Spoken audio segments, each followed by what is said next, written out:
And Seymour Justice Solutions, interviewing Roberta Roper. Roberta Roper, and the name is spelled Roberta, Roper. And your title would I be? am currently the chair of the Maryland Crime Victims Resource Center, formerly the executive director and founder of the Stephanie Roper Committee and Foundation. Roberta, thank you for coming and participating. I want to start out by asking why and how did you first get involved in the crime victims movement? That's very simple. Our oldest child, our daughter Stephanie, who was kidnapped, raped, and murdered in 1982, and even beyond the terrible suffering of our child and the grief and loss we sustained was our treatment at the hands of the criminal justice system. 82, so this is 21 years coming up. So that's right, 20-year anniversary. I was there. Yes, Hello? you were there. Okay. I'm sorry. 20 years ago when you started the Stephanie Roper Foundation, Roberta, can you describe the field of victims' rights and services, but also, if you will, the context of the era? A virtual wasteland. I think the President's Task Force of Crime for Crime Victims, said it best. Victims had little or no role to play. If they were fortunate enough to survive the crime, they served as good witnesses so the state might win its case. But we were astounded and appalled to find that there were no rights for crime victims in our state. There were no services. We were told that we were literally on our own, and just astonished at that we were outsiders. In your trial, do you mind talking about not at all. The trial? Can you just give some examples of some of the things that maybe would be different today? Black and white. Our daughter was murdered in one county, but the crimes began in two others. She was kidnapped in Prince George's County, raped in that county, taken to a second county, eventually taken to a third county. So the third county had jurisdiction, and we went down, wanted to attend and be part of every proceeding. And our first brush with reality was a meeting with the prosecutor, and when I asked if he had a program of victim assistance, he laughed and said, "Well, I guess that's me." And it was abundantly clear that anything we wanted to know, any role we had to play, would be our responsibility. We accepted that, but there were frequent times when I journeyed an hour and a half to this location for what was billed as a hearing, a preliminary hearing, only to discover it had been postponed and nobody had bothered to call. We were very naive. I had never even been in a traffic court in 1982. We were determined to learn as much about the process, the criminal justice system, as possible. So we held a number of public meetings inviting our legislators, our local legislators, and the prosecutor, not to talk about the case, but to talk about the process. And he warned us, the prosecutor warned us, that defense attorneys were known to subpoena victims of and their families, not in an effort to have them testify at trial, but to use the rule on witnesses to exclude them from being in the courtroom. What he never explained is that could happen if the state subpoenaed the family of the victim, and of course that's what happened. We were so naive. We believed that if we took steps to inform the court, for instance, that a number of our friends were going to support us at trial, that it was a courteous thing to do. We learned that by doing that, we were assigned to the smallest courtroom in Baltimore County, where the trial was removed because it ended up being a capital trial. And we ended up being the first witnesses for the state, had nothing of real value to offer the court. The only thing we could do was really set the stage. To recall the last family meal we shared with our daughter, Stephanie, that she drove a family car, and that was it. No one asked if there was cause for us to be excluded. but the rule on witnesses was imposed.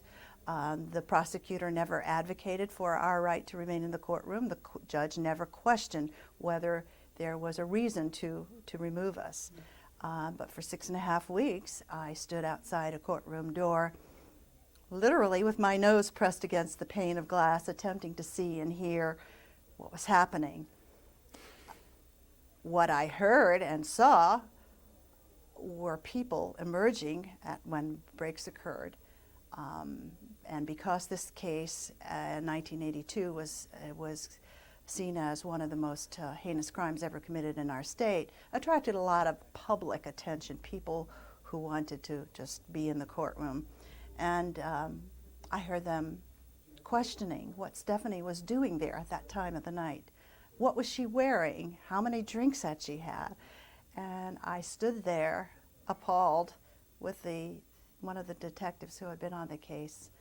And I said, you know, if Stephanie had been a prostitute or a homeless person, it wouldn't have mattered. She hadn't done anything wrong, but she wasn't any of those things. But it was this leap to judgment in the absence of the victim and the victim's voice. It was to blame her. The legislator who eventually became one of the chief sponsors of our bills at one of those earlier meetings said to me, homicides are the easiest to prosecute, or the easiest to defend. He said, and I said, why? I said, there's an abundance of evidence. And he said, they're easy. There's no one there to speak for the victim. So for 6.5 weeks, we were excluded from the trial. We heard the defense successfully argue that the jury should not see a photograph of Stephanie, that it was inflammatory. There were many things that occurred throughout the trial that truly upset us. We had learned that the Maryland legislature that year had passed what was being proclaimed as the first victim's right to victim impact statements at sentencing.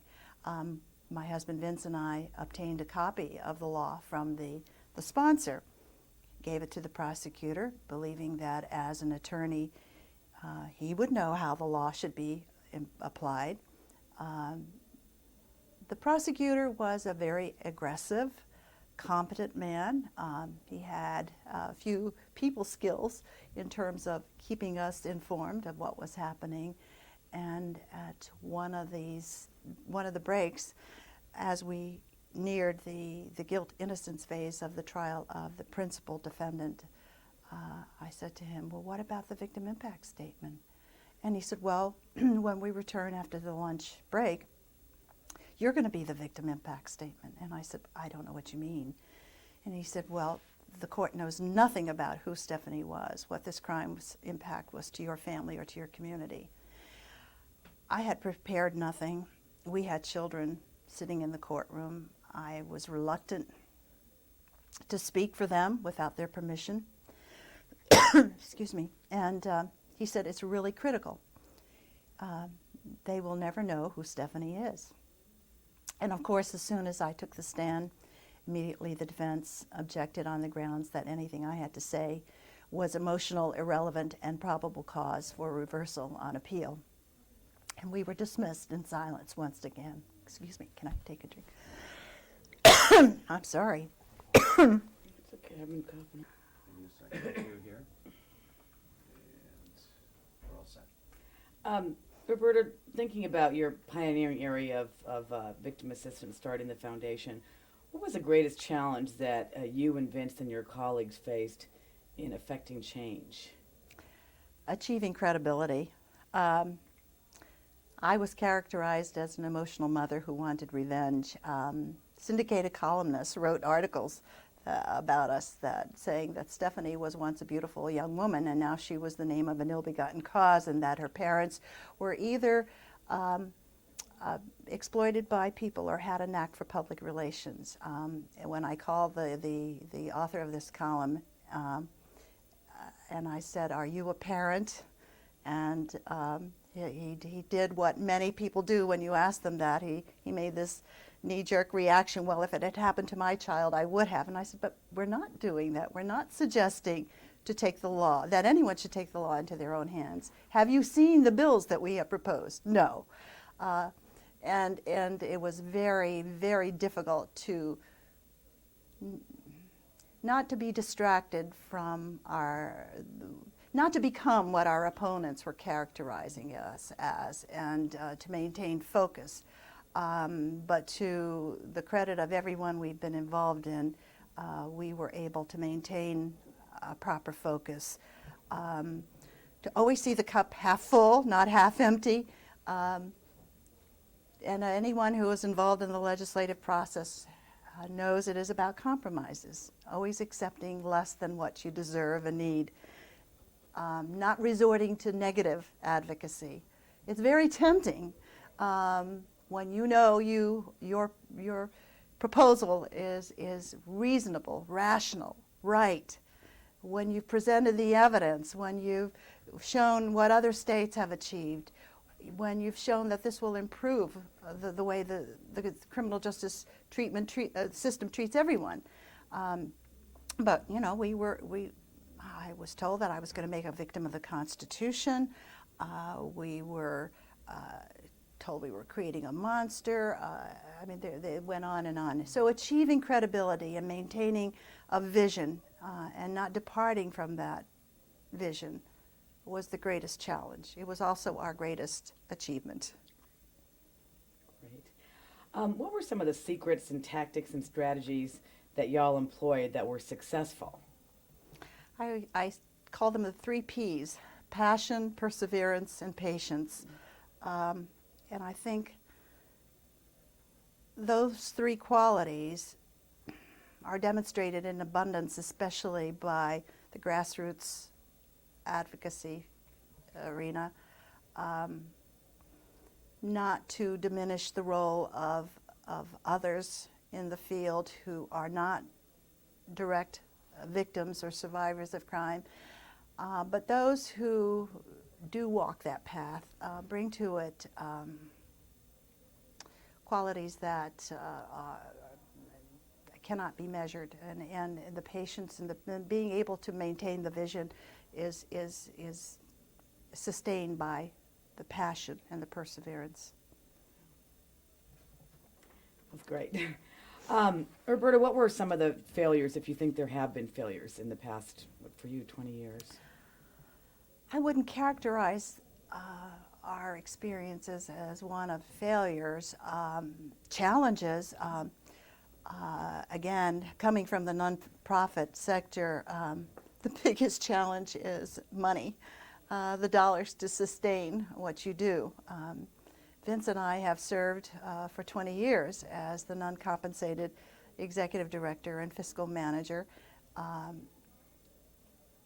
We've, until recently, not applied for or sought grants because we wanted to do people work, not paperwork, and we knew we would get pulled into the bureaucracy of that. So that has been the greatest challenge. I wouldn't characterize it as a failure because obviously we're still here 20 years later and growing. What do you perceive to be the one greatest accomplishment that has promoted victims' rights and victims' needs? Well, no doubt, the Maryland Constitutional Amendment for Crime Victims' Rights passed in 1994. Despite the passage of more than 60 Maryland statutes, the amendment stands alone in really establishing another playing field that has just gone beyond what we originally hoped for. It has tipped the scales, changed the attitudes of the people in the system. They've recognized that they benefit as well. This might be a good time to talk about the National Victims Constitutional Amendment Network. You have a small role in that group too, don't you? If you could give us just a little background in what's going on.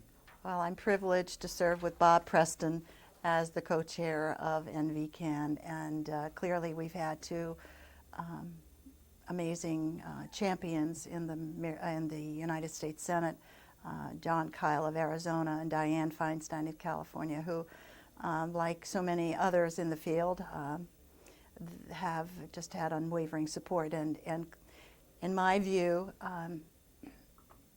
that's my last goal. While I have stepped down in the organization that my husband and I founded and taken a less demanding role, that's the last race to run. And we're confident that it will happen in our lifetime. What do you think we need today, Roberta, to continue the growth and professionalism and sort of sustaining our field for the future, or what's missing that's holding us back? Well, just as we need a national standard of victims' rights and services as embodied in an amendment to the Constitution of the United States, I think we need a national set of standards in training and education and certification. No crime victim in America should be deprived of fair treatment, dignity, compassionate support because of poorly trained service providers, or because a prosecutor isn't inclined to create a victim assistance unit, or a law enforcement agency is not willing to apply for a grant and to be held accountable for how he or she treats victims. So I think they go hand in hand, and we have now reached a point where service providers have to reach a level of professionalism. One of my favorite questions: what advice can you give to professionals and volunteers who have more recently joined our field in the past, from yesterday to 10 years ago? Enter this field with the understanding that it is not about fame or fortune. It is not one in which you will always be recognized, you will be appreciated, you will be compensated.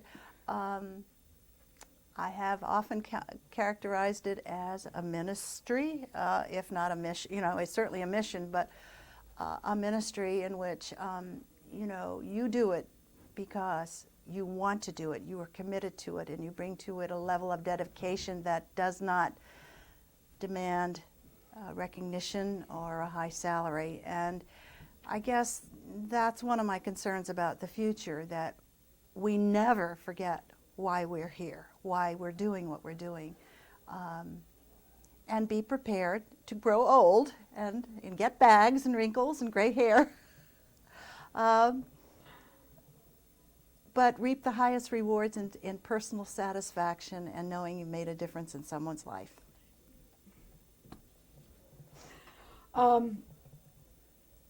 If you could articulate one vision for the future of our field, what would that be? One vision. I would hope that one day what we do today would no longer be necessary. Not that I believe we will ever not have victims and survivors of crime, but my dream is that one day victims' rights and victim services will be so ingrained, so incorporated into the way the criminal justice system works, that it will be as naturally applied and considered as we now consider the rights of those accused or convicted of crime.